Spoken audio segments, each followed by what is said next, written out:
যে মেন্টর, যে গুরু, আরসিএম বিজনেসের গুরুর কিন্তু ভূমিকা অনেক বেশি। বাইরের মার্কেটে যে কোনো কিছুতে আমরা অনেক গুরু দেখেছি।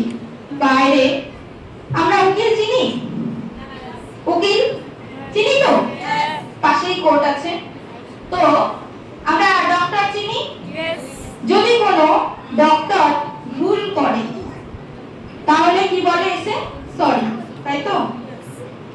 যদি কেউ মারা যায়, ডাক্তার যদি ভুল করে থাকে, যখন মানুষ মারা যায় ডাক্তার এসে কি বলে সরি, আর যদি সে বেঁচে যায় তাহলে জানায় কংগ্রাচুলেশন, মানুষের জীবন বাঁচাতে পারে ডাক্তার। কিন্তু ডাক্তার যদি ভুল করে তাহলে কি হয়? আমাদের হিন্দুদের যারা আছে আমরা কি করি? পুড়িয়ে দিই, দাফন করি, পুড়িয়ে দেওয়া হয়। আর যারা আমরা মুসলিম যারা রয়েছে তারা কি করে? মাটির তলায় কবর দেওয়া হয়। যদি কোনো ডাক্তার ভুল করে 7 হাত নিচে মানুষকে পুঁতে দেওয়া হয়। যদি কোনো উকিল ভুল করে তাহলে কি হয়? ফাঁসি হয়ে যায়, তাই তো?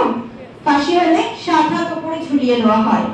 আর যদি কোনো আরসিএম বিজনেসে রয়্যালটি টেকনিক্যাল সঠিক অ্যাচিভারের হাত ধরা হয় তাহলে